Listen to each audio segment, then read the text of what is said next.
I vanished for 6 minutes, and my security camera caught everything. I've never been the paranoid type, but when those Amazon Ring doorbells went on sale last Christmas, I bought 3.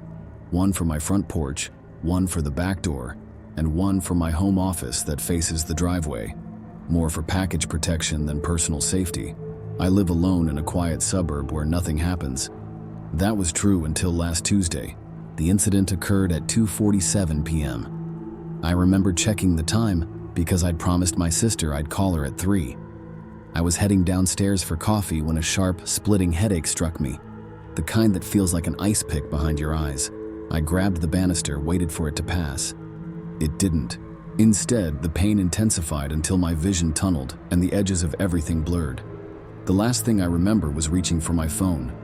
When I came to, I was on the kitchen floor, coffee mug shattered beside me. The digital clock on the microwave read 2:53 p.m. 6 minutes gone. I assumed I'd fainted from the headache, though I had no history of such episodes. My first coherent thought was relief that no one had witnessed my embarrassing collapse. Then I remembered the cameras. I cleaned up the broken mug, made a fresh coffee, called my sister, and went about my day. The headache had vanished as abruptly as it had appeared, leaving no trace beyond a vague unease. It wasn't until evening that I remembered to check the security footage. What I saw cannot be explained. I've watched it 57 times now. I've slowed it down, captured screenshots, analyzed every frame. I've shown no one. Until now, I've told no one. The footage begins normally. The hallway camera catches me descending the stairs at 2:46:37 p.m., one hand on the railing, the other holding my phone. I'm wearing what I remembered: gray sweatpants, navy t-shirt. My face contorts suddenly with pain and I pause on the 3rd step from the bottom. At 2:47 and 3 seconds, something impossible happens. My image begins to flicker, like an old television losing signal.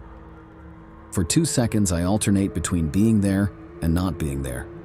Then at 2:47 and 5 seconds, I disappear entirely. Not walked out of frame, not fell to the floor, disappeared. One frame I exist, the next I don't. The empty staircase remains in the footage. Nothing moves, no disturbance, just the absence of my body where it had been a millisecond before. I checked the kitchen camera next, thinking perhaps it would show me collapsing there, but the kitchen remains empty until 2:53:12, when my body suddenly reappears. Not at the stairs where I vanished, but sprawled on the kitchen floor. The coffee mug I'd been holding upstairs somehow materialized with me, shattering as it hit the tile. 6 minutes and 7 seconds of nothing, then my spontaneous reappearance in a different room.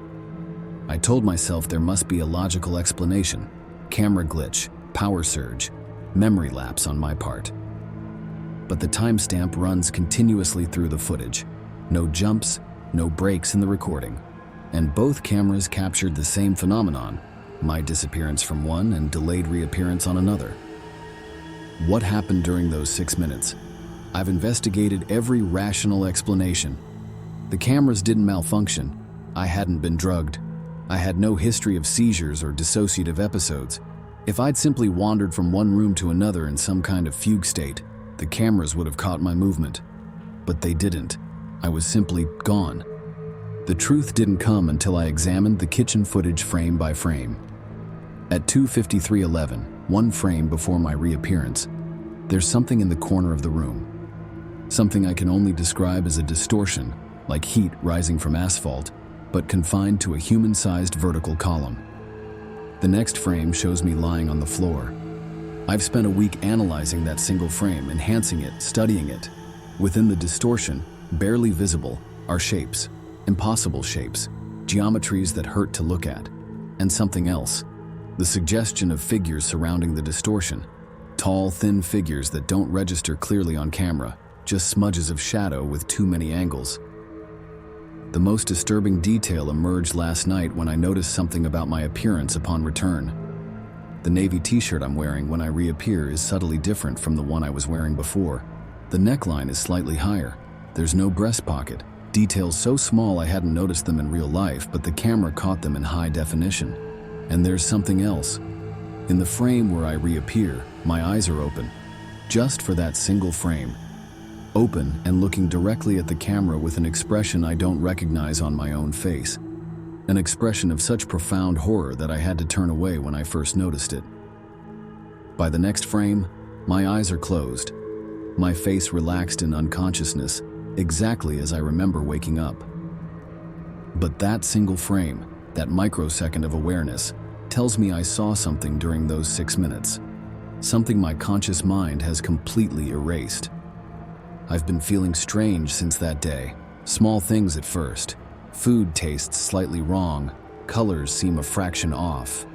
My reflection looks normal, but sometimes when I turn away, I catch it moving independently in my peripheral vision. Last night, I woke at exactly 2:47 a.m. to find myself standing in the kitchen with no memory of how I got there. The security cameras later showed nothing unusual, just me walking down the stairs fully awake despite having no memory of it. But the most terrifying development came this morning. While brushing my teeth, I noticed something in the mirror. A small mark behind my ear that I've never seen before. Perfectly circular, the size of a pencil eraser, with tiny geometric patterns etched within it. Patterns that look disturbingly similar to the shapes in that distortion. The logical part of my brain says the mark is nothing, a bruise from falling perhaps. The logical part says the camera glitched, that I experienced a complex partial seizure, that there's a medical explanation for everything.